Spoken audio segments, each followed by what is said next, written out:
سکون سے، امن سے، شانتی سے رہو، ٹھیک ہے، لیکن کسی کا مذہب بھی قبول نہیں کرو۔ دیکھو ہندو بھی ہیں ہمارے ملک میں، عیسائی بھی ہیں، وہ تو بالکل ہی الگ مذہب ہے نا، وہ تو اللہ رسول کو صاف لفظوں میں انکار کرتے ہیں۔ تو ہم کہتے ہیں بھائی ٹھیک ہے، تم لکم دینکم ولی دین، تم جاؤ، تمہیں جو سمجھ میں آتا ہے کرو۔ تو ایسے ہی شیعہ سنی کا جو اختلاف ہے وہ اگر زبان کی حد تک رہے، دلائل کی حد تک رہے تو ٹھیک ہے، لڑائی بڑائی والا معاملہ ہوگا تو معاملہ کیا بنے گا؟ کیچڑ اچھالنا ایک دوسرے پہ۔ تو میں ایک بات آپ سے کر رہا ہوں کہ آپ اپنے بارے میں یہ فیصلہ کریں کہ آپ کیا ہیں، یا تو ادھر ہو جائیں یا ادھر ہو جائیں۔ تو اگر آپ شیعہ ہیں ٹھیک ہے، پھر وہ جو کر رہے ہیں وہ ان کا مسلک ہے، آپ کریں وہ۔ لیکن اگر آپ سنی ہیں تو پھر آدھا سنی آدھا ادھر آدھا ادھر، بیچ کا نہ بنے۔ میں بھی بیان میں عرض کر رہا تھا نا آخر میں کہ بیچ کا کسی کو بھی پسند، میرا خیال آپ لوگ کو ہوتا ہے شاید نہیں ہوتا نا کسی کو بھی پسند۔ قدرت نے کسی کو بیچ کا بنا دیا اللہ کی طرف سے، وہ تو اللہ کی طرف سے آزمائش ہے، لیکن خود سے کبھی بھی بیچ کا بننے کی کوشش مت کرو۔ تو یا تو ادھر ہو جاؤ یا ادھر ہو جاؤ۔ اب ہمارے ہاں لوگ کیا کر رہے ہیں جو سنی ہیں سنی، محرم میں حلیم پکا رہے ہیں، حلیم کھا رہے ہیں، محرم میں سبیلیں لگا کے بیٹھے ہوئے ہیں، سبیلوں سے پانی پی رہے ہیں، محرم میں مرثیے سن رہے ہیں، رکشے والے بھی مرثیے لگا کے، ٹیکسی والے بھی مرثیے لگا کے۔ بھائی یہ اسلام نہیں ہے، یہ سمجھ رہے ہو؟ جو اس کو اسلام سمجھتا ہے وہ کرے، لیکن ہم سنی مذہب جو ہے وہ اس کی نظر میں یہ اسلام نہیں۔ نبی صلی اللہ علیہ وسلم نے لعنت فرمائی ہے میت پہ نوحہ کرنے والوں پر، سمجھ رہے ہو؟ آپ نے فرمایا جو گریبان پھاڑے وہ ہم میں سے نہیں ہے۔ میت پہ چیخنا چلانا، اس کو نبی صلی اللہ علیہ وسلم نے لعنت والا عمل قرار دیا ہے۔ شہادت پہ چیخنا چلانا کسی کی، حضرت جعفر طیار رضی اللہ تعالیٰ عنہ اہل بیت میں سے تھے، وہ جب شہید ہوئے ہیں جوانی میں، ان کی 4 بیویاں تھیں، بیوہ ہو گئیں۔ معذرت کے ساتھ یہ میں ٹاپک نہیں لا رہا، جو خود سے آ رہا ہے اسے آنے دو۔ اب شہید ہی چار بیویاں ہی بیوہ ہوئی تھی تو میں ان کو آپ کی خوش کرنے کے لیے ایک تو نہیں کر سکتا نا۔ ان کی 4 بیویاں کیا ہو گئی؟ بیوہ ہو گئی۔ تو جب ان کے گھر میں اطلاع ملی ہے کہ آپ کے جوان شوہر شہید ہو گئے تو ان کے رونے کی آوازیں آئی ہیں، چیخنے چلانے کی آوازیں آئی۔ آپ صلی اللہ علیہ وسلم کو اتنا غضب آیا، آپ نے فرمایا کہ جاؤ خاک پھینک کر آ جاؤ ان کے منہ، اب ان سے کہو کہ اپنی آوازوں کو پس کریں۔ حضرت جعفر طیار بھی اہل بیت میں سے تھے، نبی کے سگے چچا کے بیٹے تھے۔ تو اہل بیت کی شہادت پر آپ صلی اللہ علیہ وسلم نے چیخنے چلانے سے، رونے سے منع کیا۔ اور حضرت جعفر طیار ظلمن شہید ہوئے تھے نا، ظلم ہوا تھا ان کے اوپر۔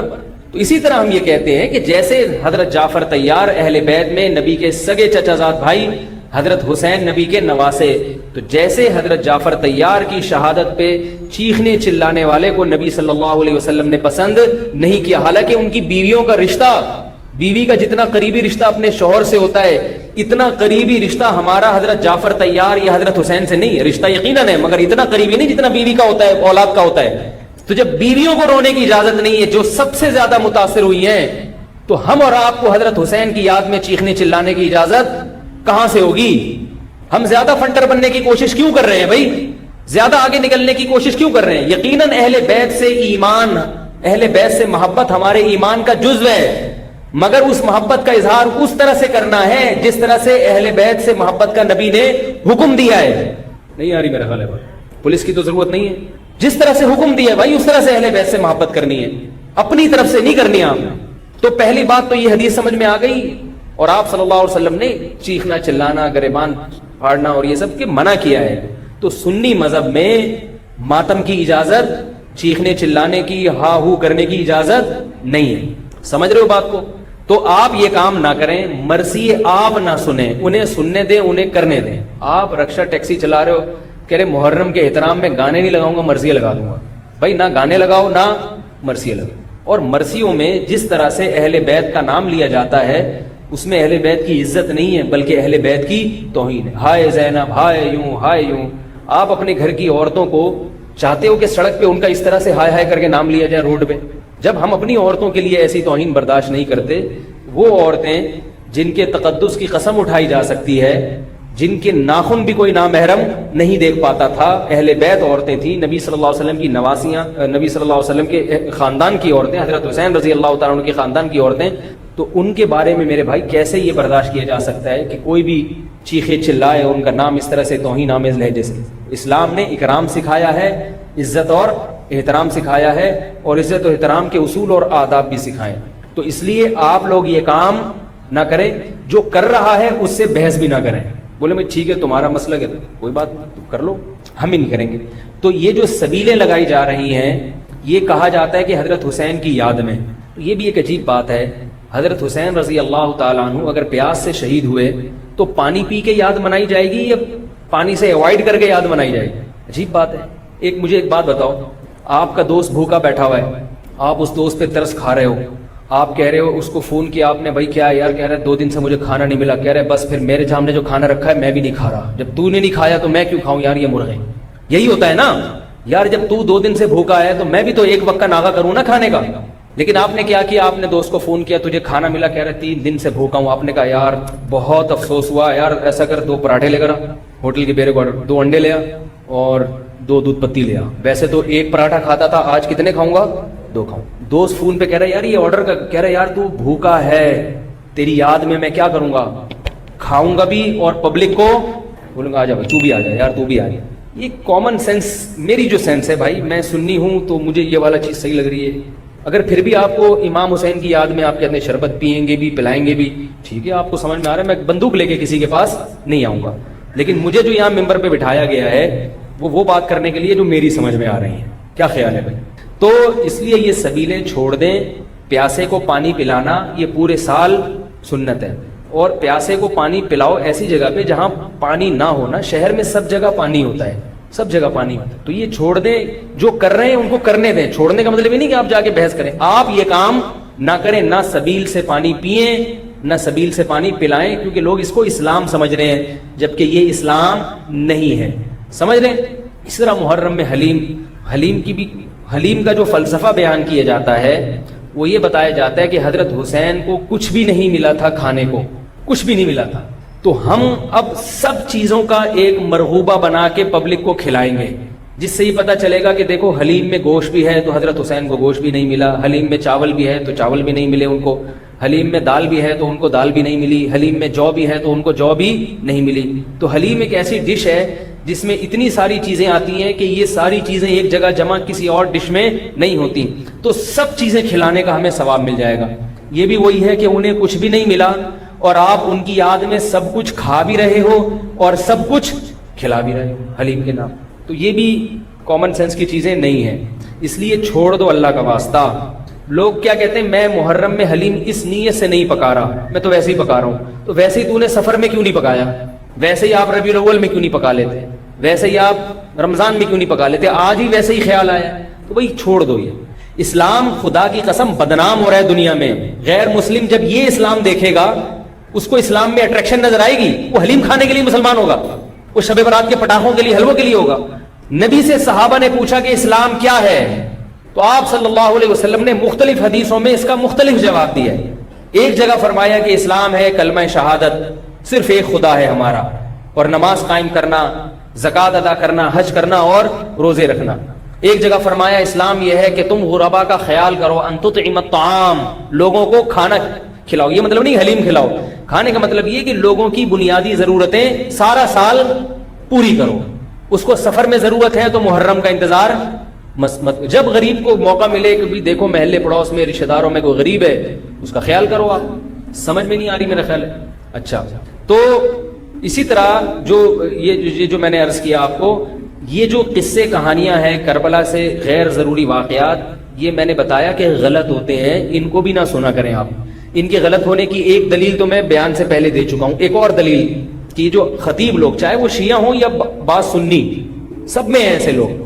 تو یہ غلط ہونے کی بڑی دلیل ایک اور یہ بھی ہے کہ اگر یہ قصہ خطیب لوگ جو حقیقی واقعہ ہے وہ بیان کرتے تو ایک ہی قصہ کئی بار انسان سن نہیں پاتا. نہیں آ رہی بات بھائی؟ یہ قصہ اب جیسے میں نے یہ قصہ آج بیان کر دیا، واقعہ بیان کیا، اب میں دوبارہ یہ واقعہ بیان کروں تیسری، آپ بولو گے یار تھک گئے مولوی صاحب ٹاپک چینج کرو. لیکن آپ دیکھ رہے ہیں کہ جو خطیب لوگ ہیں وہ محرم میں پورا محرم ان کا یہ کربلا کا واقعہ بیان کرتے ہیں، لیکن لوگ تھکتے نہیں ہیں. اس کا مطلب ہر واقعہ اور ہر تقریر دوسری تقریر سے جدا اور منفرد ہوتی ہے، ورنہ پبلک سنے گی نہیں. کتنی مضبوط دلیل دے رہا ہوں آپ کو. اس کا مطلب ہے ہر خطیب کو پبلک کے لیے اس بیان کو اٹریکٹیو بنانے کے لیے اس واقعے میں تھوڑا سا ٹماٹر اور دہی کا تڑکا لگانا پڑا. کبھی وائٹ کڑھائی ہوگی دہی والی, کبھی ٹماٹر والی کڑھائی ہوگی, کبھی گرین کڑھائی ہوگی. تو کڑھائی کا تڑکا چینج ہوگا تو پھر صبح کی کڑھائی دوپہر کھا سکتے ہیں, رات کو بھی کڑھائی کھا سکتے ہیں, ورنہ دوپہر جب آپ نے کڑھائی کھا لی رات کو وہ کڑھائی آپ نہیں کھاؤ گے. انسان ایک دفعہ کھا کے دل بھر جاتا ہے اسے. تو یہ خود اس بات کی دلیل ہے. خطیب ہر بیان میں کوئی نئی چیز لے کر آ رہا ہے. اس کا مطلب ہے کہ بھائی ایک واقعہ تھا تو وہ ایک ہی دفعہ ہوا ہے نا واقعہ, اس کو ہر دفعہ وہی ہونا چاہیے نا. ہر دفعہ آپ نے اس میں کچھ نئی چیز لایا ہو تو اس کا مطلب ہے کچھ دال میں گڑبڑ ہے. یہ بھی اس بات کی دلیل ہے. اس لیے یہ چیزیں چھوڑ دیں. رہا یہ مسئلہ کہ لوگوں کے گھر سے حلوے آ جاتے ہیں, کھانا آ جاتا ہے, تو بھائی بہتر یہ ہے کہ ان کو محبت کے ساتھ منع کر دیں.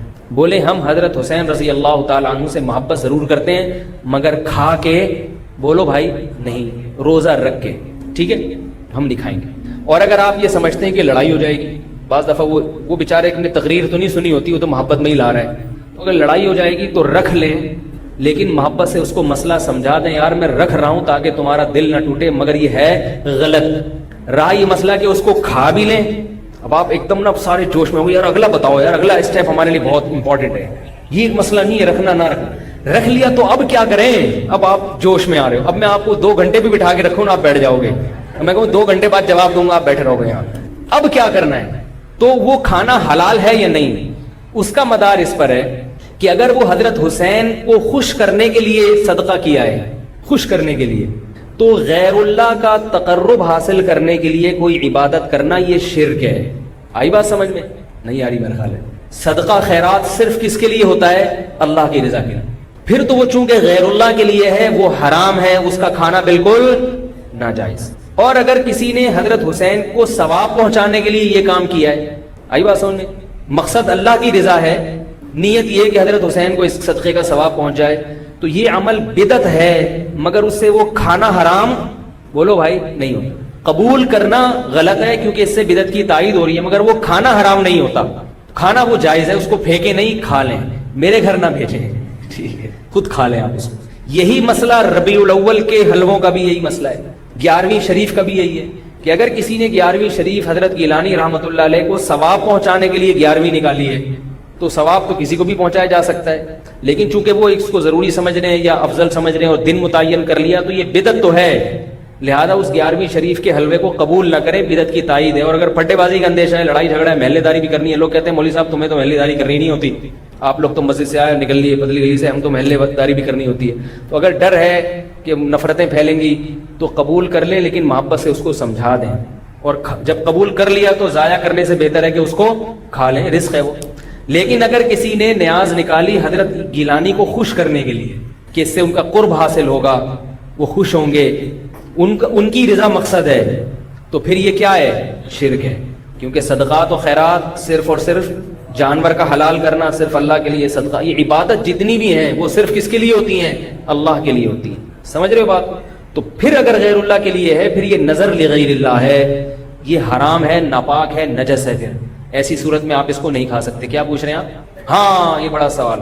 اب آپ جس سے بول رہے ہیں کہ آپ نے تو بجائے فائدے کے ہمیں اور کنفیوز کر دیا, پتہ کیسے چلے گا کہ یار یہ کیا ہے, تو پتہ ایسے چلے گا اس سے پوچھ لو, اس سے پوچھ لو بھائی یہ کیا ہے, یہ کیوں لا رہے ہو, تو بتا دے یار یہ حضرت حسین کی یاد میں ہے. تو آپ بولو حضرت حسین کی یاد کا کیا مطلب ہے, ان کو ثواب پہنچانے کو کہتے ہیں, ثواب پہنچانے کو بولو یار غلط ہے, بدعت ہے, لیکن بسم اللہ.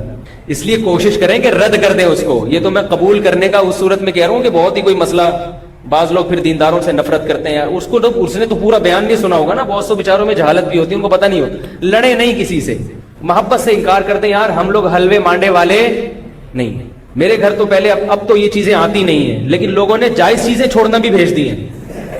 او بھائی میں نے حلوے مانڈوں کا انکار کیا ہے, عید پہ عید الفطر کا دن کتنا مبارک ہوتا ہے, اس میں تو ایک دوسرے کے ہاں کچھ لے جا رہے ہیں. میں پاکستان کا واحد امام ہوں جس کے ہاں عید الفطر کے دن بھی کچھ نہیں آتا.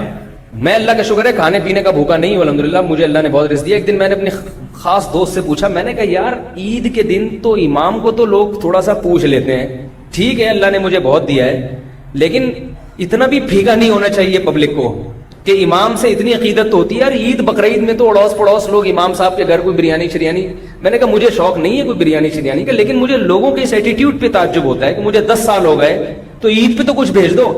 تو ان صاحب نے مجھے کہا اسی محلے کے, انہوں نے کہا اصل میں لوگ ایسا نہیں ہے کہ آپ سے نفرت کرتے ہیں، آپ نے بیانات اس قسم کے کیے ہوئے ہیں کھانے پینے کے بارے میں کہ لوگ ڈرتے ہیں.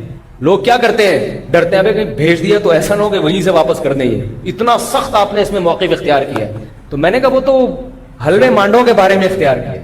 تو خیر عید پہ اب امید ہے انشاءاللہ. ٹھیک ہے ٹھیک، لیکن نہ بھیجیں آپ لوگ، محبت بس زبان سے اظہار کر دیں. میں ایک مسئلہ بیان کر رہا ہوں کہ میرے بیانات اس بارے میں ایسے ہوتے ہیں کہ لوگ یہ سمجھتے ہیں کہ یہ نفس ہدیے کے ہی خلاف ہے. ان کو ہدیہ دیا تو تھپڑ نہ مار دیں کھینچ کے. تو ایسا ایٹیٹیوڈ، میں نے کہا اچھا ہے یہی رہنے دو، اس سے ایک تھوڑی سی لوگوں میں عزت رہے گی کہ لوگ سمجھتے ہیں بھائی سینگ ہے نہیں مگر ٹکر مارتے ہیں یہ. تو یہ اس لیے ہم نے سخت موقف اختیار کیا ہے کہ لوگ امام کو کی توہین کرتے ہیں. اب ایک صاحب کے ابا کا انتقال ہو گیا، ہر جمعرات کو میرے گھر کوفتے، انڈے آلو اور کوفتے لے کر آ رہے ہیں. ہم تو جمعراتی مولوی ہیں نہیں، مجھے یہ پتہ ہی نہیں تھا کہ آج جمعرات ہے. میں نے کہا چلو بیچارہ عقیدت محبت میں لا رہا ہے تو میں رکھ لیتا تھا. گھر والوں نے پھر جب ہر جمعرات کو ہونے لگا تو گھر والوں نے جمعرات کو رات کو کھانا پکانا ہی چھوڑ دیا. انہوں نے کہا یار جب آ ہی جاتا ہے تو میں نے کہا چلو ٹھیک ہے اللہ دے رہا ہے. بیچارہ ہے بھی عقیدت محبت میرا نمازی تھا. کوفتوں کا ٹائٹ قسم کا بڑا مزیدار سالن آ رہا تھا. ایک دن مجھے خیال ہوا کہ یار کچھ دن پہلے ان کے ابا کا بھی انتقال ہوا ہے اور یہ جمعرات بھی ہے، ایسا تو نہیں ابا کے ثواب کے لیے مجھے کھلا رہے ہوں. میں نے ان سے پوچھا یہ آپ اپنے ابا کو ثواب پہنچانے کے لیے مجھے کھلا رہے ہو؟ انہوں نے کہا جی. میں نے کہا یار آپ مجھے ایک بات بتاؤ کہ آپ کے دادا کا جب انتقال ہوا تھا تو آپ نے اپنے ابا کو کبھی گفٹ دیا یا کھانا کھلایا؟ تو اس لیے کھلایا نا کہ وہ آپ کے ابا ہیں. اگر ابا کو کسی دن آپ نے کھلایا، ابا پوچھے بیٹا کیوں کھلا رہے ہو؟ آپ کے ابا دادا کا انتقال ہوا ہے ان کے ثواب کے لیے آپ کو کھلا رہا ہوں. ابا کو غصہ آئے گا کہ نہیں آئے گا؟ اور بھائی ابا کو جو کھلایا جاتا ہے اس لیے نہیں کہ دادا کی موت واقع ہو گئی، ابا کو اس لیے کھلایا کہ وہ ابا ہیں. نہیں یاری بات سمجھ میں؟ آپ اپنی منگیتر کو ایزی لوڈ کرا رہے ہو 500 کا، وہ کہے بھائی کیوں کرا رہے ہو؟ اصل جواب یہ کہ بھائی وہ تو غلط ہے یہ ایزی لوڈ نہ کرایا کریں، لیکن جو آج کل عرف چل رہا ہے آپ کیا کہو گے؟ بھائی ایک تعلق ہے، ایک محبت ہے، میں چاہتا ہوں یہ رشتہ نہ ٹوٹے، یہ کہو گے نا. اگر آپ نے کہا میری چونکہ دادی کا انتقال ہوا ہے تو چونکہ ان کو ثواب پہنچانے کے لیے کوئی غریب مسکین بھیکاری مل نہیں رہا تھا تو میں نے کہا تم ہی ہو غریب تو چلو میں تمہیں 500 روپے کا بیلنس لوڈ کرا دوں، اس کو غصہ آئے گا کہ نہیں آئے گا؟ اگر اس میں غیرت ہوگی تو غصہ آئے گا. تو یاد رکھو عزت دار، جس کو عزت دار، میں نہیں کہہ رہا میں عزت دار ہوں، لیکن جس کی کو آپ عزت دار سمجھتے ہو اس کو ہدیہ دیا جاتا ہے، اس پہ صدقہ نہیں کیا جاتا. ثواب پہنچانے کے لیے نہیں، ہدیہ دیا جاتا ہے اس کے اکرام کے لیے، اس سے محبت بڑھانے کے لیے، اس سے تعلق بڑھانے کے لیے. تو علماء کو ہدیہ دیا کرو ثواب کی نیت سے نہیں، محبت کی نیت سے. ثواب غریبی میں خود بخود ملے گا. نہیں یاری میرا خیال ہے ثواب خود بخود غریبی میں مل جائے گا. تو میں نے ان سے کہا کہ بھائی یہ کوفتے کسی غریب کو کھلائے، میں اللہ کا شکر ہے غریب نہیں ہوں، کسی غریب کو صدقہ کر دیا کرے ابا کے ثواب کے لیے. آئندہ مجھے اس گلی میں آپ کوفتے لے کر گھومتے ہوئے نظر نہیں آئے، ٹھیک ہے؟ آئندہ نہیں نظر. تو یہ ایک صدقہ اور ہدیے میں فرق ہے کہ ہدیے میں سامنے والے کی عزت ہوتی ہے، بھی ہدیے میں بہت عزت احترام کے ساتھ کہ قبول کر لیں تو بڑی نوازش ہوگی آپ. اور ہدیہ مالدار علماء کو بھی دیا جاتا ہے، بلکہ مالدار علماء کو ہدیہ دینا زیادہ ثواب ہے کیونکہ اس میں ان کی بے عزتی کا پہلو بالکل بھی نہیں ہوتا. ہمارے حضرت فرمایا کرتے تھے مالدار عالم کو ہدیہ دینا زیادہ ثواب ہے، اس لیے کہ اس میں اس کی بے عزتی کا بالکل بھی آپشن نہیں ہے. وہ کبھی بھی آپ اس کو یہ نہیں دکھا سکتے کہ میرے ٹکڑوں پہ پل رہا ہے، وہ کہے گا میرے پاس اللہ کا دیا تم سے زیادہ ہے. تو کہاں سے کہاں بات چلی گئی. تو ایصال ثواب کے لیے کھلانا تو یہ بھی توہین ہے. تو اگر کوئی پیرانے پیر کی نیاز نکال کے آپ کے گھر میں لا رہا ہے ان کو ثواب پہنچانے کے لیے تو اس میں آپ کی بے عزتی بھی ہے. اس میں آپ کو یہ ثابت کرایا جا رہا ہے کہ آپ چونکہ محلے میں سب سے غریب ہیں، ان کو ثواب پہنچانے کے لیے مجھے آپ سے زیادہ کوئی مستحق نظر نہیں آیا. میں نے کہا چلو بسم اللہ. تو آپ کہیں بھائی ہم غریب نہیں ہیں، ہم ہدیہ قبول کرتے ہیں، صدقات و خیرات قبول نہیں کرتے. اگر غریب ہوں تو بھی یہ کہہ دیں کہ غریب نہیں ہے. اپنی غربت بیان کرنی ہے تو اللہ کے سامنے بیان کرو نا، پبلک کے سامنے کیوں بیان کرے؟ کیا خیال ہے؟ غریب ہو کے بھی آدمی رہے ایسے جیسے اس سے بڑا. ہمارے حضرت بہت مسکین تھے، غریب تھے 60 سال کی عمر تک، لیکن فرماتے میں رہتا ایسے تھا پبلک سمجھتی تھی اس محلے میں ان سے زیادہ پیسے والا کوئی ہے ہی. لوگ کہتے مجھ سے آ کے قرضے مانگتے تھے، ایسی شان کے ساتھ انہوں نے. مولوی تھے، مولوی ایسے ایسے مولوی بھی ہیں مارکیٹ میں، دیکھو آپ مولوی تھے مگر ایسے رہتے تھے، کہتے لوگ مجھ سے آ کے قرضے مانگتے تھے. تو اپنے بارے میں فیصلہ کریں کہ ادھر ہیں یا ادھر. اگر سنی ہیں تو مرثی سننا چھوڑ دیں. کربلا کے واقعات جو مستند ہیں وہ علماء کی کتابوں میں پڑھیں، ٹھیک ہے، ایک تاریخی علم ہے، لیکن ہماری شریعت پہلے سے کامل ہے، ہم نے اسی کو فالو کرنا ہے. محرم میں شادی بھی ابھی کیا کریں. محرم میں شادی کے بہت سارے فائدے ہیں. ایک یہ کہ برکت ہوگی انشاءاللہ، محرم کا مہینہ ہے. دوسرا فائدہ یہ کہ بدعت کی، جو لوگ سمجھتے ہیں محرم میں شادی غلط ہے تو بدعت کی مخالفت ہوگی اس کا الگ سے ثواب ملے گا. تیسرا فائدہ یہ کہ محرم میں شادی ہال سستے ہوتے ہیں, سستے میں شادی ہو جائے گی. کیا خیال ہے؟ تو فائدہ ہی فائدے, مزے ہی مزے. اور رہا یہ مسئلہ کہ محرم میں شادی ہوئی اور خدا نخواستہ ناکام ہو گئی, اب لوگ یہ بھی کرتے ہیں ناکام ہو جائیں, کہتے ہیں محرم میں ہوئی تھی نا اس لیے, تو ان سے بولو بہت سے میرے علم میں ایسے ہیں جنہوں نے ربیع الاول میں کی تھی, ان کی بھی ناکام ہو. شادی کے کامیاب ہونے یا ناکام ہونے کا تعلق اس سے نہیں ہے کہ رمضان میں ہو رہی ہے کہ محرم میں, وہ اس سے ہے کہ میاں بیوی کا رشتہ جوڑ کا تھا یا نہیں تھا, دونوں تمیز سے رہنا چاہتے ہیں کہ نہیں چاہتے. اگر دونوں تمیز سے رہنا چاہتے ہیں تو کہیں بھی نکاح ہوگا انشاءاللہ کامیاب ہوگا. اگر دونوں تمیز سے یا دونوں میں سے ایک میں اڑی ہے, وہ رہنا ہی نہیں چاہتا تمیز سے, تو حرم کے اندر بیت اللہ کے اندر بھی نکاح ہوگا تو وہ ناکام ہو جائے گا. سمجھ گئے؟ اللہ تعالی ہم سب کو سمجھنے کی, عمل کرنے کی توفیق عطا فرمائے. الحمدللہ رب العالمین. اچھا جی, اب میں آتا ہوں جی محرم میں دسترخوان وسیع کرنا کیسا ہے. اس بارے میں ایک روایت ہے کہ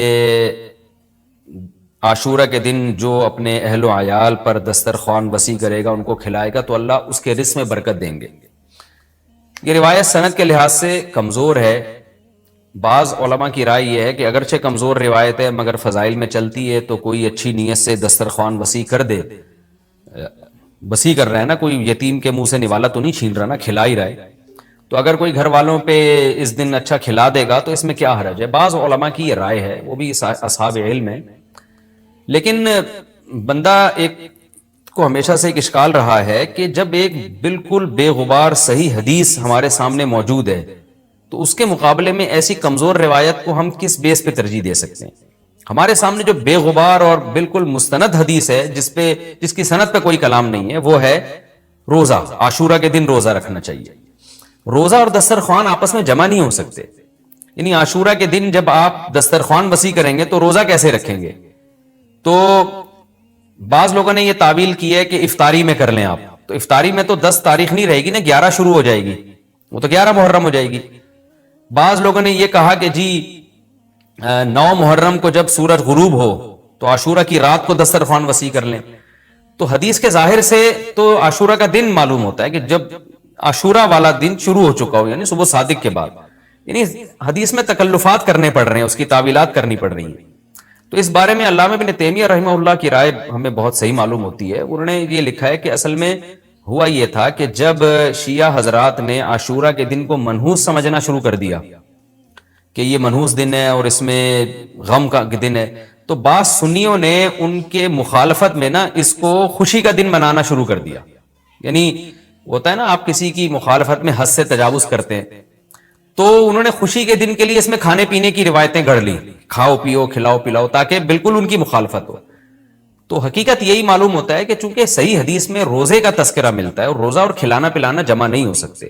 اگر یہ جو دوسری عاشورہ کے میں کھانا کھلانے والی حدیث بھی بالکل بے غبار اور مستند ہوتی نا, تو ہم دونوں کو جمع کر کے تعویلات کر لیتے کہ جی افطار میں کھلا دو اور سارا دن روزہ رکھو, یا نابالغ بچوں کو دن میں کھلا دو اور بڑوں کو روزہ رکھوا دو. تو ہم تعویلات کرتے اگر یہ اسی ٹکر کی حدیث ہوتی. لیکن یہ کمزور حدیث ہے, تو اس کو اتنی صحیح مستند روایت کے مقابلے میں ہم کیسے لا سکتے ہیں.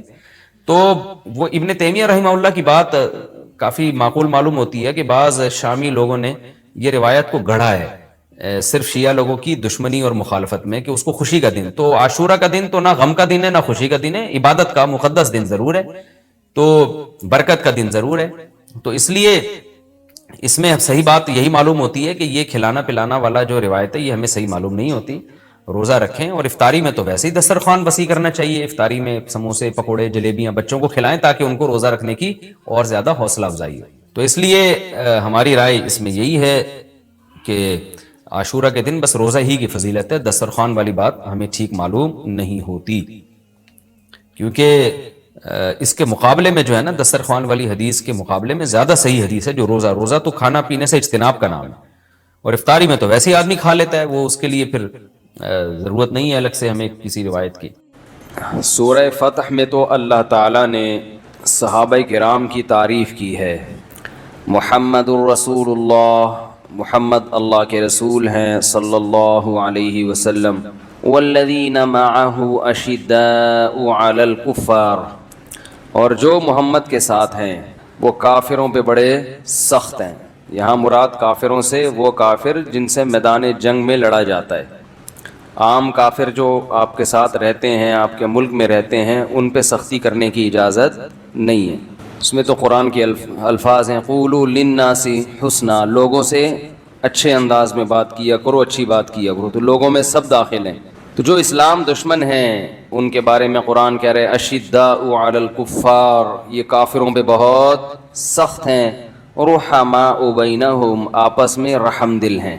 اب دیکھو یہ قرآن کی کتنی بڑی گواہی ہے صحابہ کے بارے میں کہ کافروں پہ سخت ہیں، آپس میں رحم دل ہیں۔ اس سے پتہ چلا کہ صحابہ کے درمیان جو اختلاف ہوئے وہ ذاتی بغض و عناد کی بنیاد پہ نہیں ہوئے۔ کتنی بڑی دلیل ہے یہ۔ حضرت علی، حضرت معاویہ رضی اللہ عنہما کے درمیان جو جنگیں ہوئیں، اگر ہم کہتے ہیں کہ یہ ذاتی بغض کی بنیاد پہ تھیں تو قرآن تو کہہ رہا ہے رحماء، بول لو نا بھائی، بینہم، آپس میں کیا ہیں؟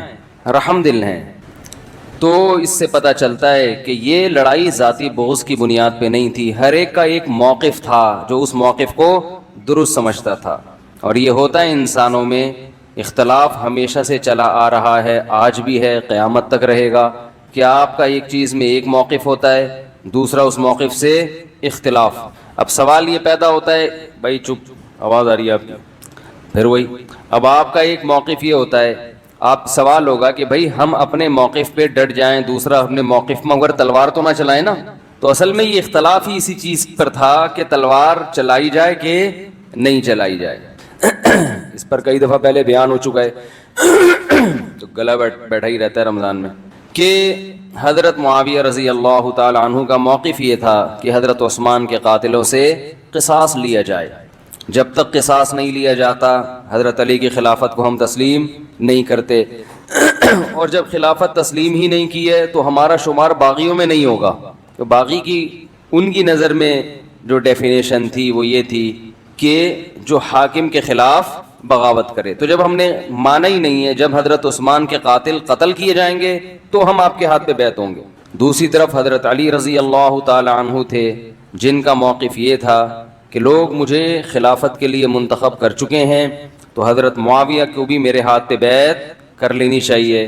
تو حضرت علی رضی اللہ تعالی عنہ کا موقف درست تھا، ازرو شریعت قرآن و سنت کی روشنی میں حضرت معاویہ رضی اللہ تعالی عنہ سے اجتہادی غلطی ہوئی تھی، اس مسئلے میں اجتہادی غلطی ہوئی تھی، تو حضرت علی رضی اللہ تعالی عنہ کے لیے جائز تھا کہ حضرت معاویہ کے خلاف تلوار اٹھائیں۔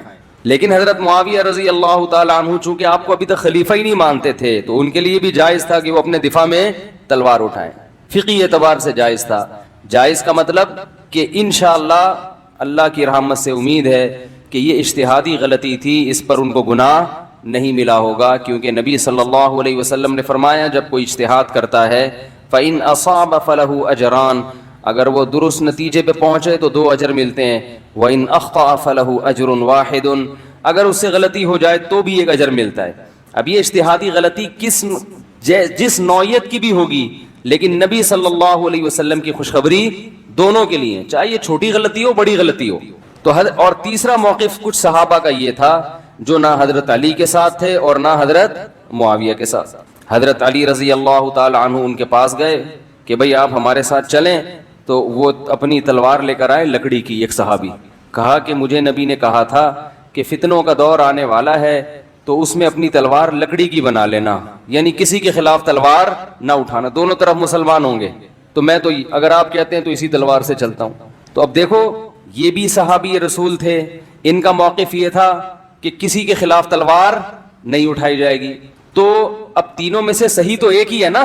اگر حضرت معاویہ کو معاذ اللہ مجرم قرار دیا جائے تو پھر ان صحابہ کو مجرم قرار دینا چاہیے جو دونوں میں سے کسی کی طرف نہیں تھے۔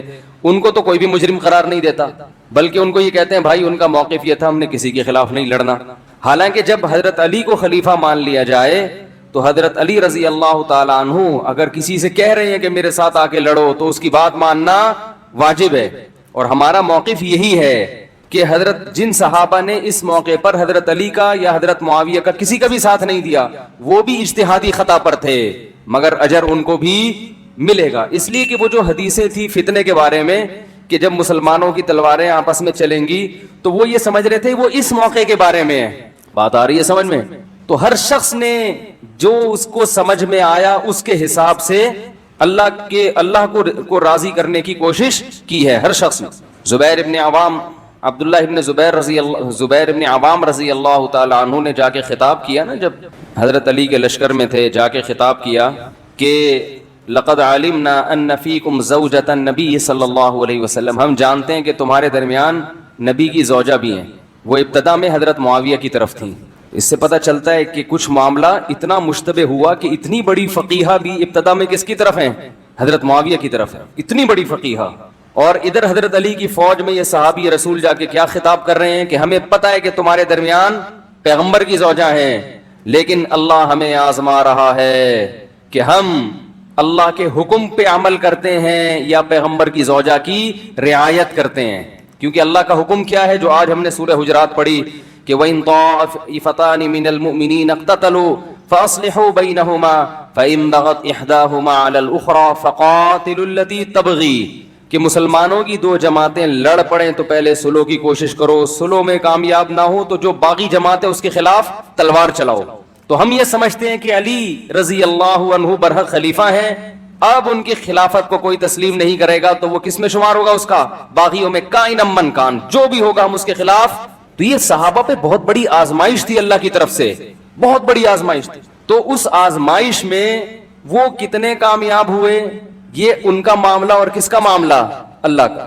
اب ہم پر بہت بڑی آزمائش کیا ہے کہ تینوں فریق ہمارے لیے قابل احترام ہیں, تینوں طرف. تینوں کا مطلب حضرت علی کی فوج میں شامل ہونے والے, اس موقع پر حضرت معاویہ کا ساتھ دینے والے, اور وہ فریق جو دونوں سے کنارہ کشی اختیار کیا ہوا تھا. یہ تینوں وہ ہیں جو والذین معہو میں داخل ہیں, جو آج ہم نے سورہ فتح پڑھی کہ وہ لوگ جو محمد کے ساتھی ہیں.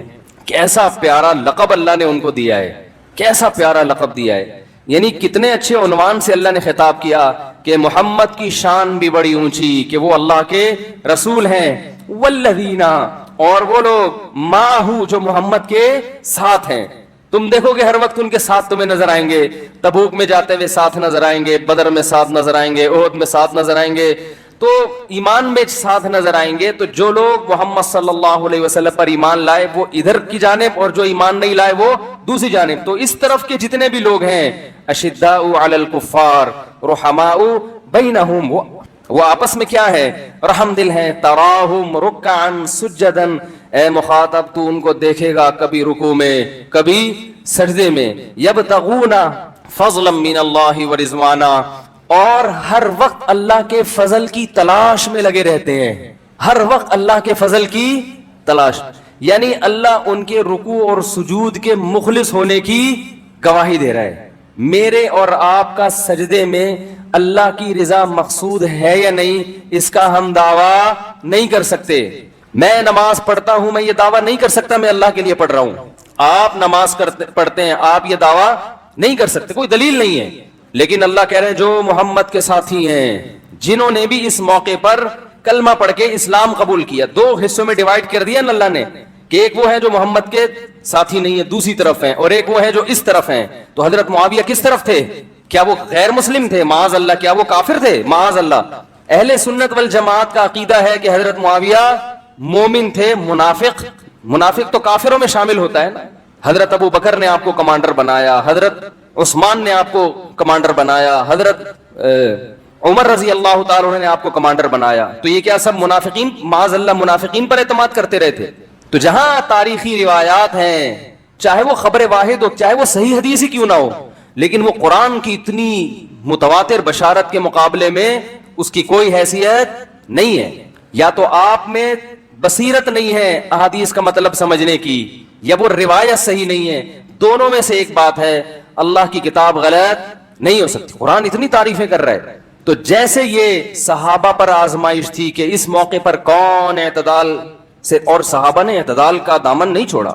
جنگ ہو رہی ہے اور ایک دوسرے کے شہداء کی نمازیں پڑھائی جا رہی ہیں, ان کا مال غنیمت کے طور پہ استعمال نہیں کیا جا رہا. اور پھر اس جنگ کو حضرت حسن نے ختم بھی کر دیا. حضرت معاویہ رضی اللہ تعالی عنہ کے ہاتھ پہ بیعت ہو کر اس اختلاف کو ختم کر دیا. اس کے بعد کیا ہوا ہمیں اس سے بحث نہیں ہے. اس میں آپ کہہ سکتے ہیں فلاں غلط تھا, فلاں صحیح تھا, آپ جو مرضی کریں, ہم کس کے ذمہ دار ہیں؟ صحابی رسول کے، کیونکہ قرآن کہہ رہا ہے والذین معہ، جو محمد کے ساتھی ہیں، اشداء علی الکفار رحماء بینہم تراہم رکعا. عجیب انداز ہے قرآن کا تعریف کا. اللہ یہ نہیں کہہ رہے کہ وہ رکوع بھی کرتے ہیں، وہ سجدہ بھی کرتے ہیں، بھائی وہ تو سبھی کرتے ہیں. اللہ کہتا ہے تراہم، تو جب ان کو دیکھے گا، رکعا یا تو رکوع میں ہوں گے یا سجدے میں، یعنی عبادت کی کثرت، عبادت کی کثرت. اور اللہ فرماتے ہیں تو جب بھی ان کو دیکھے گا یا تو رکوع میں یا سجدے میں. اور یہ رکوع اور سجدے کی ظاہری کیفیت تو دیکھے گا، اندر سے کیسے ہوں گے یہ تو دیکھ نہیں سکتا، وہ میں تجھے بتاتا ہوں کہ اس رکوع اور سجدے میں یبتغون فضلا من اللہ ورضوانا، اللہ کا فضل اور اس کی رضا تلاش کر رہے ہوں گے. یہ اندر کی چیز ہے جو تجھے نظر نہیں آ رہی، وہ میں تجھے بتاؤں گا. سیماہم فی وجوہہم من اثر السجود. ہاں اللہ نے فرمایا کہ سجدے کی کثرت، رکوع کی کثرت اور خشوع و خضوع کے کچھ آثار ایسے ہیں جو ان کے چہروں سے ظاہر ہو جائیں گے. یہ اندر کی چیز ہے مگر اتنی بھی اندر کی نہیں ہے کہ بالکل بھی نظر نہ آئے. فرمایا جب ان کے چہروں کو دیکھے گا اے مخاطب. دیکھو اللہ نے ترونہم نہیں کہا، ترونا کا مطلب اے مسلمانوں جب تم دیکھو گے. ترا کا مطلب جو بھی قرآن کی تلاوت کر رہا ہے اللہ ان میں سے ہر ایک سے خطاب ہے کہ تجھے بھی میں کہہ رہا ہوں، تو بھی اگر وہاں ہوتا اور ان کو اپنی آنکھوں سے دیکھتا تو یہی منظر دیکھتا. ہر شخص کو الگ الگ اللہ خطاب کر رہے ہیں. تراہم رکعا سجدا یبتغون فضلا من اللہ من ربہم من اللہ ورضوانا سیماہم فی وجوہہم من اثر السجود ذالک مثلہم فی التوراۃ ومثلہم فی الانجیل. اللہ کہتے ہیں ہم نے موسیٰ پر جو کتاب نازل کی نا تورات، اس میں جو آخری نبی کی بشارتیں تھیں کہ آخری نبی جو آئے گا اس کی کیا علامتیں ہوں گی، تو جہاں اس میں محمد صلی اللہ علیہ وسلم کی نشانیاں تھیں وہاں یہ بھی تھا کہ محمد صلی اللہ علیہ وسلم کو ساتھی کیسے ملیں گے. ان ساتھیوں کے دیکھ کے بھی لوگ پہچان جائیں گے کہ یہ سچے نبی ہیں، ان ساتھیوں کی یہ علامتیں دیکھ کے. آپ جائیں پہچاننے کے لیے کسی کو تو بعض دفعہ اس کا حلیہ دیکھا جاتا ہے اور بعض دفعہ یہ بتایا جاتا ہے بھائی اس کے ارد گرد اس قسم کے لوگ ہوں گے. تو جس کے ارد گرد اس قسم کے لوگ ہوں سمجھ جانا کہ وہ سچا نبی ہے، وہ جھوٹا نبی نہیں ہے.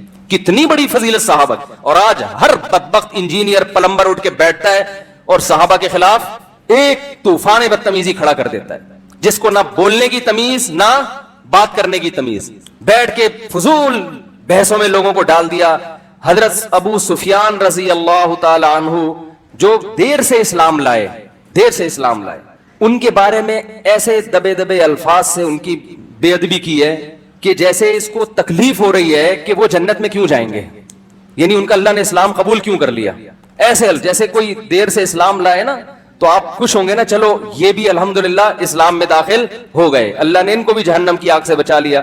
لیکن اسٹائل ایسا ہے جس سے ایسے لگ رہا ہے کہ کاش یہ دیر سے بھی اسلام نہ لاتے تو زیادہ اچھا تھا. اس طرح سے صحابہ کرام کا نام لیا جا رہا ہے. حضرت ابو سفیان اگرچہ دیر سے اسلام لائے ہیں مگر آپ نے اس تاخیر کی تلافی کی ہے اور پھر جنگوں میں شریک ہوئے ہیں.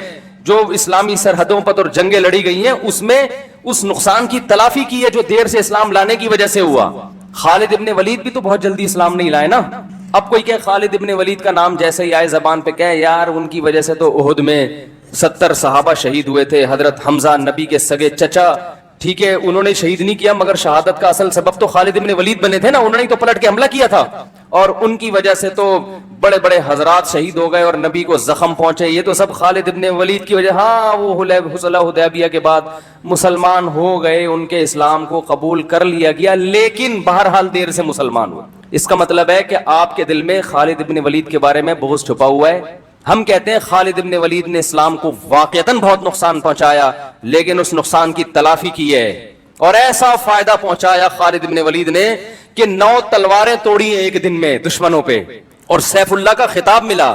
حضرت ابو سفیان بھی بہت دیر سے مسلمان ہوئے، بہت اسلام کو حالت کفر میں نقصان پہنچایا مگر اس نقصان کی تلافی اللہ نے بھی کر دی. اللہ نے ساری خطاؤں کو معاف کر دیا. الاسلام یہدم ما کان قبلہ. نبی نے فرمایا جتنے بڑے بڑے جرائم ہیں نا اسلام ہدم کا مطلب ہدم کہتے ہیں بڑی دیوار کے گرنے کو. جیسے کوئی بڑی عمارت ہو نا وہ ایسے ہی نہیں گر جاتی، اس کے لیے بڑی بڑی کرینیں لانی پڑتی ہیں. تو ہدم کا لفظ بتا رہا ہے کہ تمہارے گناہوں کی بڑی بڑی دیواریں بھی اگر ہوں گی، بہت بڑی بڑی عمارتیں بھی ہیں تو اسلام ان گناہوں کو ایسے گرا دے گا جیسے بڑی بڑی بلڈنگوں کو زمین پہ گرایا جاتا، ختم کر دے گا اسلام۔ اور حضرت ابو سفیان رضی اللہ تعالیٰ عنہ نے پھر کتنی جنگیں لڑی، اپنی بیوی کو بھی ساتھ لے جایا کرتے تھے ان جنگوں میں تاکہ ہم پیچھے بھاگ نہ سکیں اور ہماری عورتیں ہمیں تانا دیں۔ تو یہ ساری زندگی ابو سفیان رضی اللہ تعالیٰ عنہ کی، ہمارے نبی نے حضرت ابو سفیان کو کس قدر عزت دی ہے، کتنی عزت دی ہے کہ آپ صلی اللہ علیہ وسلم نے فتح مکہ کے دن اعلان کیا جو ابو سفیان کے گھر داخل ہو گیا اس کو پناہ۔ کتنی عزت دے رہے ہیں نبی، تو عزت دے رہے ہیں نبی صلی اللہ علیہ وسلم، ان کو مؤلفۃ القلوب میں شامل کر رہے ہیں کہ ابو سفیان آ جائے کسی طریقے سے، اسی لیے چاہ رہے ہیں نا کہ یہ آئے گا تو دین کو فائدہ ہوگا۔ اس جیسے سردار کا آنا بڑا ضروری ہے، چاہتے گردن اڑا دیتے جا کے فوراً۔ اور ابو سفیان رضی اللہ تعالی عنہ ہمارے نبی کے سسر بھی ہیں۔ سسر کا مقام باپ کی جگہ ہوتا ہے نا رشتے کے اعتبار سے۔ نبی صلی اللہ علیہ وسلم نے فرمایا ان احق الذی اکرم بہ الرجل ابنتہ او اختہ، سب سے زیادہ لائق احترام وہ ہے جس کی بیٹی یا بہن تمہارے نکاح میں۔ ابو داؤد کی روایت ہے۔ سب سے زیادہ لائق احترام کون ہے؟ بولو نا بھائی، جس کی بیٹی یا بہن تمہارے نکاح میں۔ تو ابو سفیان کی بیٹی تھی نا نبی کے نکاح میں، تو نبی اس بنیاد پر بھی ابو سفیان کا احترام کر رہے ہیں۔ مگر آپ کو حضرت ابو سفیان کی تعریف کرتے ہوئے، احترام سے ان کا نام لیتے ہوئے، ان کو اپریشیٹ کرتے ہوئے پیٹ میں کیا ہو رہا ہے؟ مروڑ ہو رہا ہے۔ تو یہ اندر کا نفاق ہے، اندر کا بغض ہے صحابہ کرام کے خلاف، جو قرآن و سنت کا لیول لگا کے حق پرستی کا لیول اچھا لگایا ہوا ہے آپ نے۔ وہی ہے کہ وہ چینی کی بوری پہ کسی نے وہ لکھا ہوا تھا، چاول لکھا ہوا تھا، تو کسی نے بولا اندر چینی ہے اوپر چاول لکھا ہوا ہے، کہتے ہیں مکھیوں کو دھوکہ دینے کے لیے۔ کیا کرنے کے لیے لکھا ہوا ہے اوپر چاول؟ مکھیوں کو دھوکہ دینے کے لیے۔ تو لیبل کچھ بھی لگا لیا جاتا ہے، اندر کیا ہے؟ اصل چیز تو کیا ہوتی ہے؟ بوری کے اندر کیا ہے؟ تو آپ کے اندر صحابہ کا بغض بھرا ہوا ہے، تو آپ ان کی بھی منفی چیزوں کو، اگر منفی چیزوں کو لاؤ تو کون کہتا ہے کہ صحابہ معصوم تھے، ان سے کبھی خطا نہیں ہوئی؟ کون کہتا ہے بھائی معصوم تھے، ان سے کبھی خطا نہیں ہوئی؟ بعض ایسے صحابہ ہیں جلیل القدر جن کا میں نام نہیں لوں گا، بڑی اسلام کے لیے ان کی خدمات ہیں، لیکن زمانہ جاہلیت میں انہوں نے اپنی بیٹی کو زندہ دفن کیا ہے۔ کتنا بڑا ظلم! اب اگر آپ اس کو لے کے دیکھتے رہو گے تو یہ ایک ہی ان کو بدنام کرنے والا جو ہوگا نا، جو بدنام کرنے کی کوشش کرے گا، یہ ایک جرم ہی کافی ہے۔ لیکن جب وہ پلٹے ہیں تو ایسی انسانیت کی خدمت کی ہے انہوں نے، ایسی بیٹیوں کی خدمت کی اور عورتوں پر احسان کیا کہ اس کی تاریخ میں مثال نہیں ملتی۔ تو قرآن کے الفاظ دیکھو، تراہو میں مخاطب، جب تو ان کو دیکھے گا تو کیا دیکھے گا؟ رکعن سجدن، کبھی رکوع میں کبھی سجدے میں، یبتغون فضلا من اللہ ورضوانا، اپنے اللہ کا فضل تلاش کر رہے ہوں گے، اس کی رضا تلاش کر رہے ہوں گے۔ اور سیماہم فی وجوہہم من اثر السجود، سجدے کے آثار ان کے چہروں سے نمایاں ہوں گے۔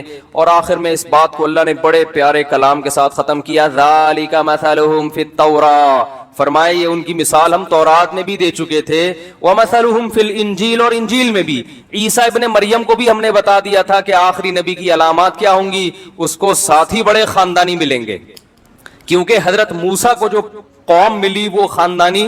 آواز کو کیا ہو گیا میرے بھائی؟ اسپیکر بھی تو کوئی خاندانی لے آؤ نا۔ مجھے بھی ماشاءاللہ یہ خدمت گزار بڑے خاندانی ملے ہیں اور بڑے اچھے ہیں ماشاءاللہ، بہت خدمت کرتے ہیں، لیکن اسپیکر کا مسئلہ حل نہیں ہوتا، واللہ عالم اس کی کیا وجہ۔ کوئی وائرس ہے کہ ان لوگوں کو کہا گیا ہے کہ آپ مفتی صاحب کی بہت خدمت کریں لیکن مائک ٹھیک نہیں ہونے دینا۔ باقی ماشاءاللہ ہر چیز میں بہت اچھے ہیں، ایک نمبر لوگ ہیں، سارا دن خدمت کرتے ہیں بغیر کسی معاوضے کے۔ آج میں سوچ رہا تھا، ان لوگوں نے تو مجھے نہیں کہا، آپ لوگ دعا کر رہے ہیں تاخراتوں میں ان لوگوں کے لیے بھی جو پوری دنیا میں بیانات ماشاءاللہ پھیلا رہے ہیں۔ کوئی میری طرف سے اپریشیٹ نہیں کیا جاتا، کوئی یہ نہیں کہ میں کبھی 50 روپے ان کے ہاتھ میں پکڑا دوں، صحیح ہے نا؟ ٹھیک، ایسے ہی چل رہا ہے حساب کتاب۔ تو ابھی ہم نے ایک آدھ رکھے ہوئے ہیں، ہم ان کو پیسے بھی دیتے ہیں، کہیں اس لیے کہہ رہا ہوں، چھوڑ کس لیے کہہ رہا ہوں، آپ نے کیا کرنا ہے۔ تو کیا کہہ رہا تھا میں؟ آواز تھوڑی کر دو، کہاں گیا؟ تو گونج رہی ہے، اچھا تھوڑی سی بڑھا دیں آواز۔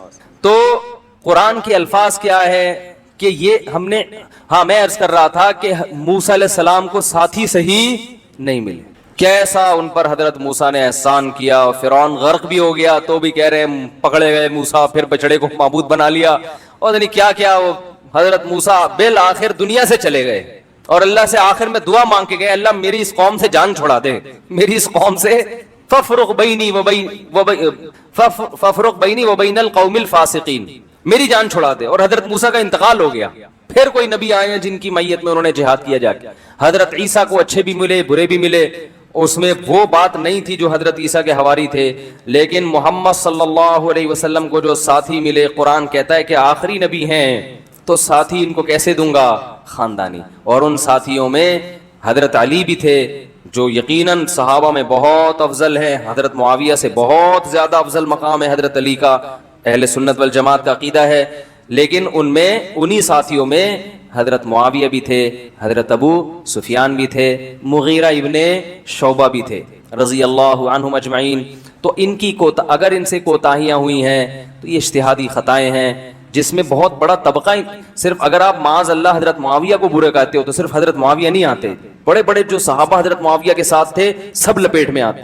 اسلم یہی ہے کہ اپنی زبانوں کو ان بزرگوں کے خلاف اور ان صحابہ کے خلاف جو ہے ان کی برائی میں استعمال ہونے سے بچایا جائے، اس سے عبادت کا نور ختم ہو جائے گا.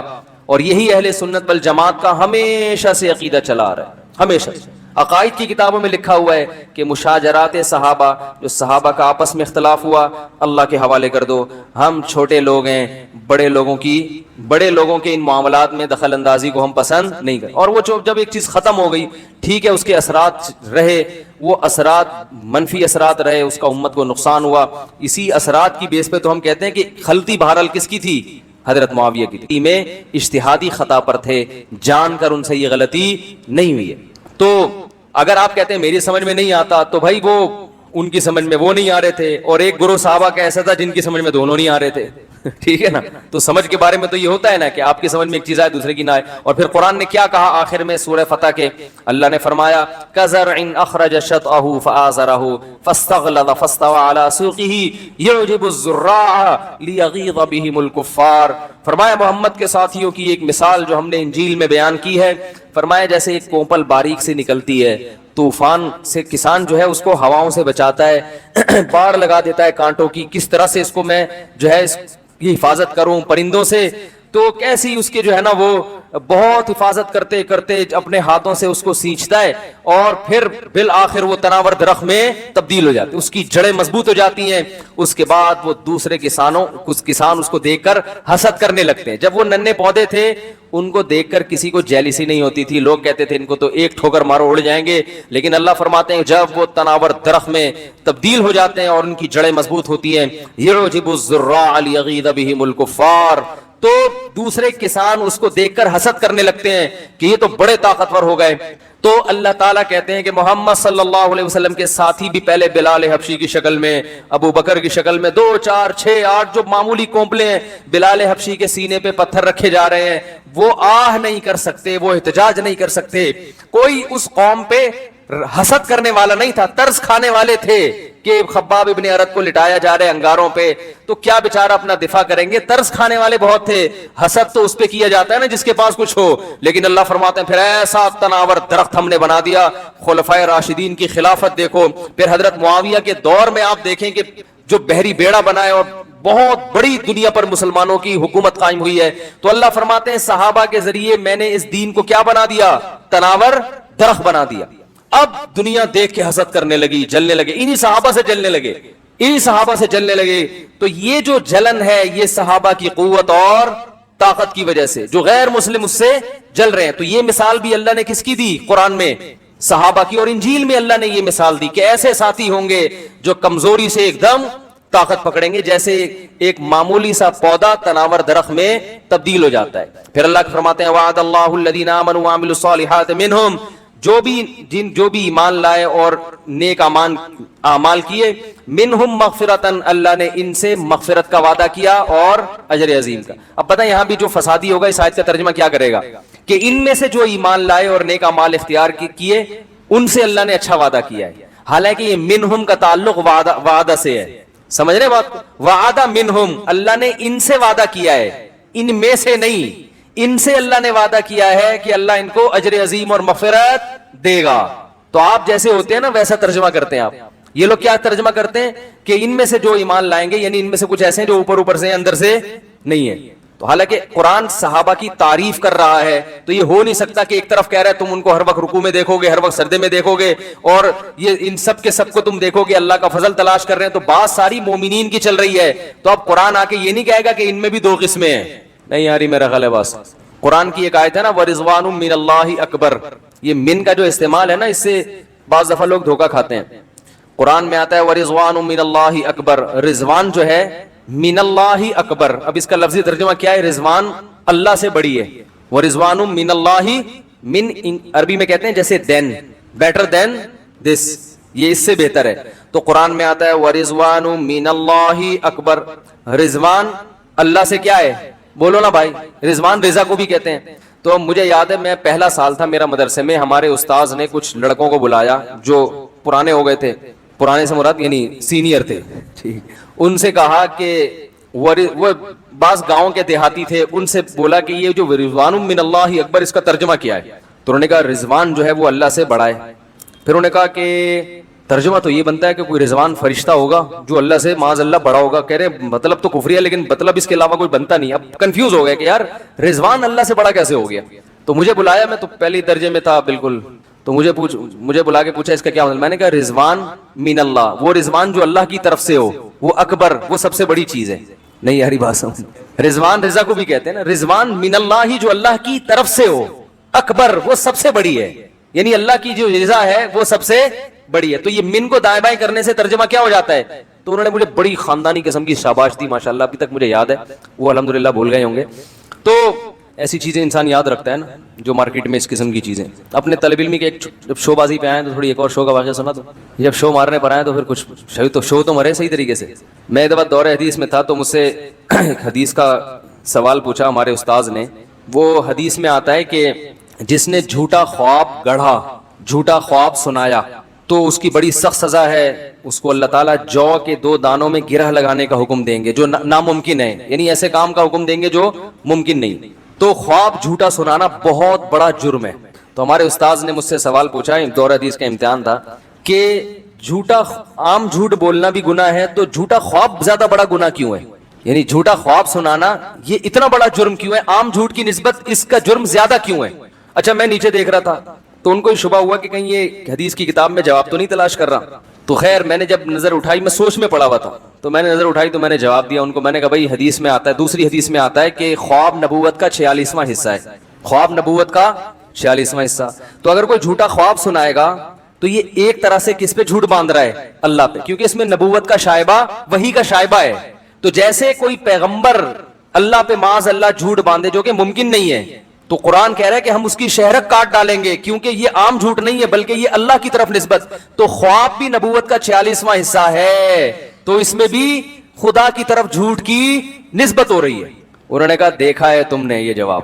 میں نے کہا نہیں دیکھا نہیں ہے. انہوں نے کہا اس کا مطلب پھر سبق میں جو یاد تھا؟ میں نے کہا جی, حالانکہ نہ مجھے سبق کا یاد تھا نہ اس وقت دیکھا تھا, اس وقت میرے دماغ میں یہ بولو بھائی جواب آیا. لیکن میں نے کہا اگر میں کہوں گا ابھی دماغ میں آیا, استاذ کو یقین نہیں آئے گا, بڑا فنٹر بن رہا ہے آج کل. تو میں نے پھر یہی بولا, میں نے کہا ہاں وہ سبق میں ہی ہے, لیکن میں نے اس وقت نقل پکل نہیں ماری تھی, دیکھا نہیں. تو کچھ ایسے خاندانی کام ہم سے بھی ماضی میں, بس زیادہ شوبازی پر آتا ہے نا انسان تو پھر نقصان ہوتا ہے. ایک اور واقعہ آ رہا تھا لیکن وہ رہنے دے, لیکن سنائی دیتا ہوں یار, لیکن سنائی دیتا ہوں. کیا خیال ہے؟ وہ بچپن کا واقعہ ہے اور ایک بدعتی کے ساتھ مناظرہ ہوا تھا, بدعتی کے ساتھ. وہ مجھے اس وقت میں بالکل فارغ تھا, یعنی میں مدرسے میں داخل بھی نہیں ہوا تھا. تو ایک بڑے بدعتی صاحب تھے ہمارے محلے میں, وہ کہتے تھے نبی صلی اللہ علیہ وسلم کو ما کانا و ما یکونو کا علم حاصل ہے, ہر چیز کے بارے میں, یعنی گویا اللہ کے علم اور نبی کا علم کیا ہو گیا؟ برابر ہو گیا. اللہ نے دے دیا ہے آپ کو سب چیزوں کا علم. تو ہم چلے گئے, بچے تھے, ہم نے ان سے پوچھا جا کے کہ حضرت یہ تو آپ کہہ رہے ہیں سب کچھ ہی پتہ چل گیا ان کو, تو اس کی دلیل کیا ہے؟ انہوں نے قرآن کی آیت پڑھی وما هو علی الغیب بضنین, ہمارے نبی غیب پر بخیل نہیں ہے. یعنی اللہ نے جو نبی کو غیب کا علم دیا تو ہمارے نبی اس میں بخیل نہیں ہے. بخل کہتے ہیں نا کہ اپنے پاس رکھ لینا چیز کو سنبھال کر, بخیل نہیں ہے, سخاوت کرتے ہیں اس علم میں. تو میں نے فوراً ان کو جواب دیا, میرے دماغ میں اس کا جواب ہے کہ بھائی اس سے کلی علم, سارا علم غیب مراد نہیں ہے. کہنے لگے کیوں؟ میں نے کہا اگر سارا علم غیب مراد ہوتا تو نبی پھر سارا علم غیب امت کو دیکھ کر جاتے. اگر کچھ اپنے پاس رکھتے تو بخل لازم آتا کہ نہیں آتا؟ تو قرآن تو کہہ رہا ہے وما هو علی الغیب بضنین. یہ تو بعد میں پھر میں نے گرامر پڑھی تو اور کچھ اس میں نقطے نکلے, جب اس وقت تو مجھے کچھ بھی نہیں آتا تھا, یعنی گرامر میں پتا چلا اس میں تو آتا ہے ذرہ برابر بھی بخل نہیں کرتے. بضنین میں بات تاکید کے لیے, ما ہوا علی الغیب بضنین, نبی کو اللہ فرماتے ہیں ہم نے جو غیب دیا اس میں ذرا بھی بخل کا سے کام نہیں لیتے. سارا امت کو کیا کر دیا آپ نے؟ بانٹ دیا, کچھ بھی نہیں, یعنی اس میں بخل نہیں کیا آپ نے. تو میں نے کہا اگر اس سے کلی علم غیب مراد ہوتا تو پھر نبی صلی اللہ علیہ وسلم امت کو بھی عالم الغیب بنا کے جاتے. تو اس سے کلی علم غیب نہیں ہے. جتنا جو جزوی علم غیب اللہ نے اپنے نبی کو دیا جو اللہ کے علم کے مقابلے میں یقیناً کم تھا, ہمارے مقابلے میں تو بہت ہے, تو ہمارے نبی نے جو علم غیب اللہ نے بانٹنے کو کہا امت کو, اس میں نبی نے بخل سے کام نہیں لیا. تو شریعت کی جتنی ضروری چیزیں تھیں, قبر کے احوال, قیامت کے احوال, جو بھی اللہ نے نبی صلی اللہ علیہ وسلم کو بتائے, اور وہ ایسی باتیں جن کا امت کے عملی زندگی سے یا دین کی زندگی سے تعلق ہے, تو اس میں نبی نے ذرا بھی بخل سے کام نہیں لیا, اور وہ سارا امت کو دے کر گئے نبی صلی اللہ علیہ وسلم. جیسے حکیم لوگ ہوتے ہیں نا, بہت اچھے اچھے نسخے اپنے ساتھ قبر میں لے کے چلے جاتے ہیں, یہ بخل ہو گیا نا. تو ہمارے نبی نے بھی امت کے فائدے کی جتنی چیزیں تھیں جن کا تعلق غیب سے تھا, وہ تمام چیزیں امت کو بتا دی. تو اس سے کلی علم غیب مراد ہوتا تو بھائی پھر امت بھی کیا بن جاتی, عالم الغیب بن جاتی. تو وہ ان کے پاس اس کا جواب نہیں تھا. لیکن جب ہم افسوس کی بات, جب ہم ان سے بات چیت کر کے باہر نکلے تو ہماری گاڑی پر ٹھپے لگے ہوئے تھے کہ ہم بھی وہ ہو چکے ہیں. اب چھوڑیں, یعنی بس ہم بھی ویسا ہی لک آ گیا تھا ہماری گاڑی کا. انہوں نے لگا سارے اسٹیکر چپکا دیے تھے ہماری گاڑی پر, اور ہم جب واپس آ رہے تھے نا تو ایسا لگ رہا تھا کہ ہم کیا ہو گئے ہیں, وہ ہو گئے ہیں. لیکن ہم نے عزت اسی میں سمجھی کہ فی الحال یہاں سے نکلو, یہ اسٹیکر وہاں جا کے اتار دینا گھر جا کے. تو انہوں نے زبردستی تھوپ دیا ہمارے سر پہ نا وہ اپنا وہ سارے سب چیزیں. خیر کہاں سے کہاں بات چلی گئی. تو صحابہ سے محبت جو ہے یہ ہمارے ایمان کا حصہ ہے, سمجھ رہے ہو.